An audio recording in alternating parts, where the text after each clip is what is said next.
Somewhere, sometime, in a forgotten corner of Galilee, off the beaten track, on a seldom used back road that wound its way down to Capernaum, Jesus walked. He walked with his disciples, teaching them as they went along, as he often did. From time to time, the line of men and women spread out, as it often will, over quite a distance. And Jesus walked. And as he walked on, he alternatively took time to talk and to listen, to dream and to pray. When they eventually arrived at the house in Capernaum and had washed and refreshed themselves with bread and wine, Jesus asked them what they had been talking about as they walked along, and them thinking he was out of earshot and all, their embarrassed silence spoke volumes. It seems the disciples were constantly jockeying for positions. Which one of us is closest to him? They asked themselves. Who's his favorite? They wondered. Who is his indispensable number one? Who's in charge when he's away? Is it me? Is it him? Is it her? Who among us is the greatest? Who among us is the most important? Scripture, the New Testament, is full of stories of the disciples wanting to be top dog. James and John wanted seats at Jesus' left and right hand.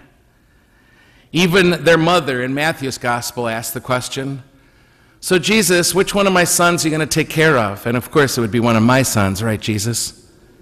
Which one of my sons is going to sit on your right or left? Another snowplow mom making a way for her son. Who among us is the greatest? Who among us is the most important?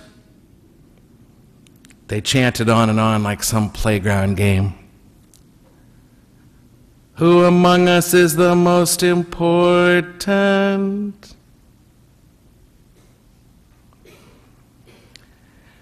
And there's no point in denying that we play that game as well, you and I. Look around you here. Surely there's someone here, someone in this chapel tonight, surely there's someone here who's important. Surely there's some candidate for importance, but who is it? Who can it be?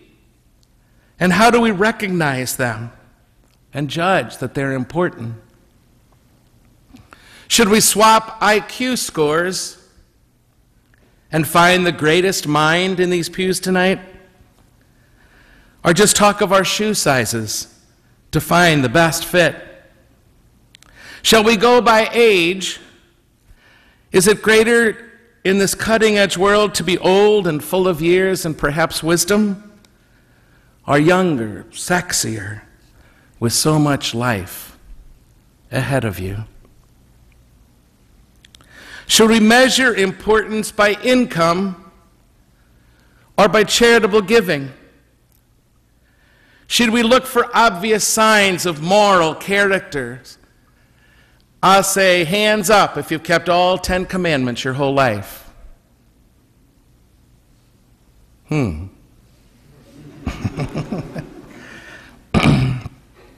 Should we look about tonight and disqualify those who look a little bit shifty or scruffy, or all those wearing bright neon green sneakers? Should we look to the popular ones?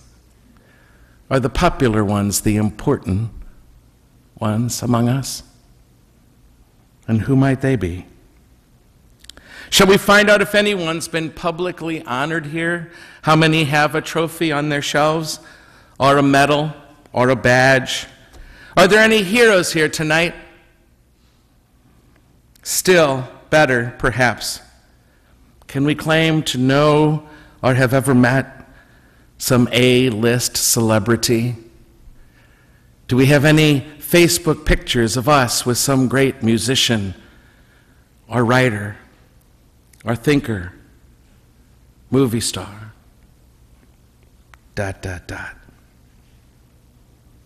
Is that what makes us important, who we're with? I think most of you probably have heard I got an amazing invitation that was confirmed last Monday. I got the call about a week before, and it was just confirmed officially that I've been invited this coming Wednesday morning to the White House. I've been invited to meet with the Pope and the President as we in this country welcome the Pope to this country. I can't even tell you how excited I am. It's just amazing to me, and when my mind starts going on and on about it, it's almost unreal, and I keep thinking, what will I say to him if I get to meet him in English, hopefully?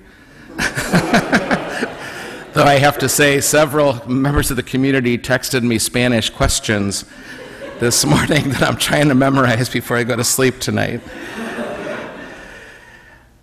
But I'm really jazzed. I'm really grateful for this incredible opportunity.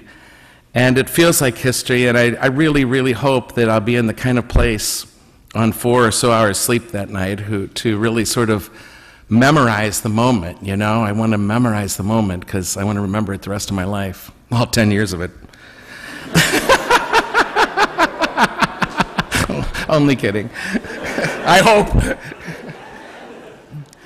But tell me, does that make me, the fact that I'm going to the White House to meet the Pope and the President in this gathering on Wednesday morning, does that make me more important than you?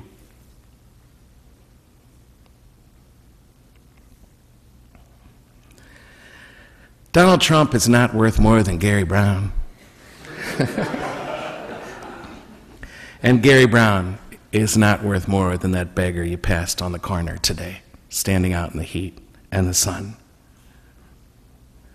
We're all worth the same, really, whether we're meeting popes and presidents or just staying in our room and doing our homework.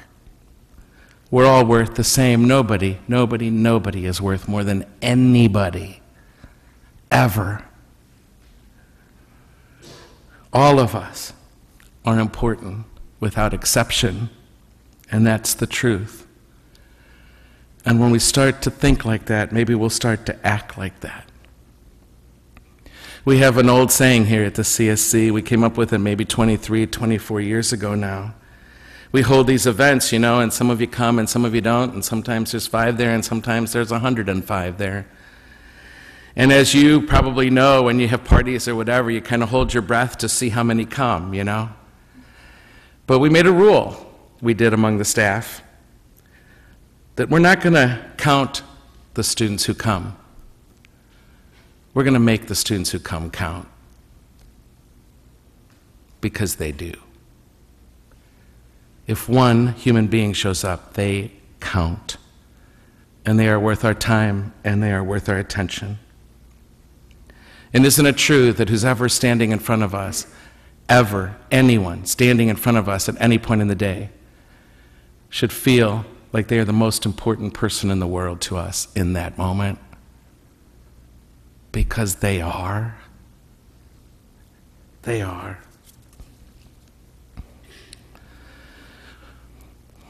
Black Lives Matter, the saying came out during those Ferguson days, the summer before last, here, right here, not far from here, in this city. Black Lives Matter, and it's become a slogan that is passed around the country and even actually around the world by now. But so many in this country took immediate offense at that. Immediate offense at that. Why does their life matter more than mine?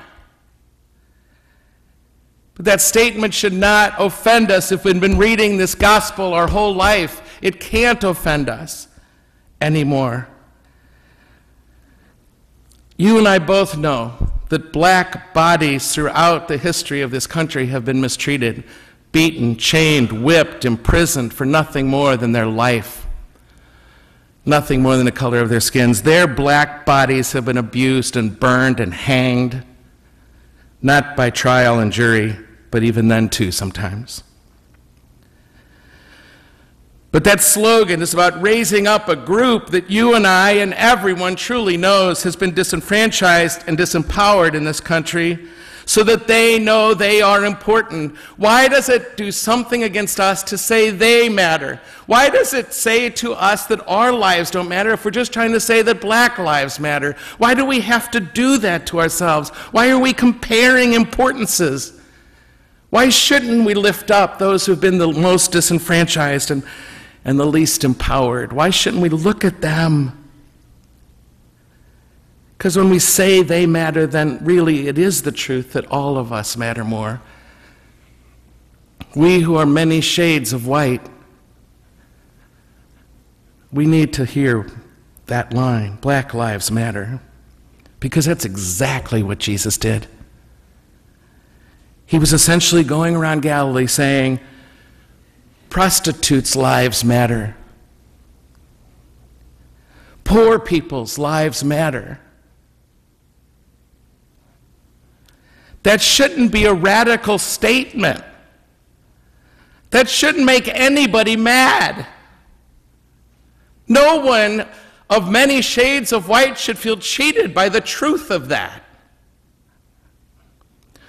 We got to get over ourselves for God's sake.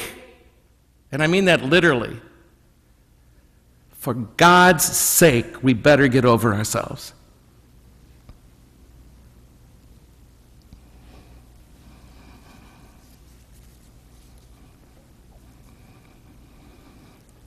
However we look at it, we're no different than those first disciples.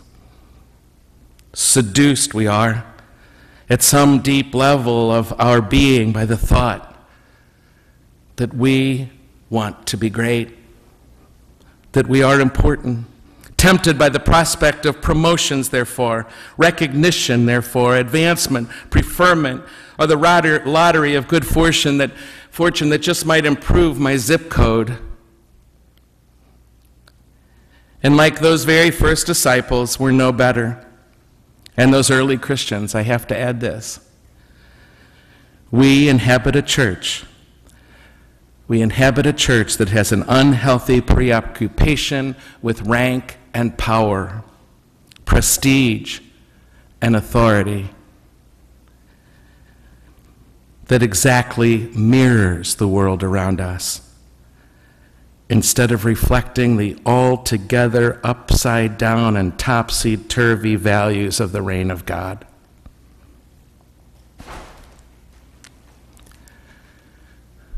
Many of us, it seems to me, are helplessly addicted to being number one, to being the most important person in the room. But Jesus is going to take us off the beaten path. Now, he says, we must begin to think carefully before we tout ideas of who's important and who's not. Because we all are. And he wants us to know that.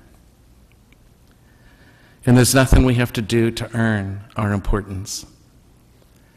I did a baptism this afternoon of this wee little baby, amazing little kid, beautiful little kid. But the coolest thing about that little kid is at the very beginning of her life, I held her up in my arms and I said, this kid is important. She has done nothing. She has no title, no prestige. She's not passed a single test, not gotten a single grade. She has no personal finances. She has no income. She makes no contributions. And you know what? At the very beginning of her life, before she can do anything, we say, this kid is important. And we want that stamped on her so nobody can take that away, ever. That's what baptism does. That's that indelible mark we used to hear about. That importance stamped into us. So whether I fail or succeed, or you pay attention to me or you don't, deep down, I'm important because I'm a son of God. Jesus did it at the end of that gospel. When they're arguing about all this, and he trots this little child into their midst, and he said, you want to see important? This kid has no value to us. Kids die in our culture all the time. They don't have anything to commend them. But if you don't welcome this, if you don't see in this child true importance, then you will never, ever understand what Jesus is trying to say. But you'd be in good company, because neither did James and John and the rest. That's why Jesus kept taking them off the beaten path.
Do you know what the Pope will be doing after he leaves the White House and leaves us there on that lawn?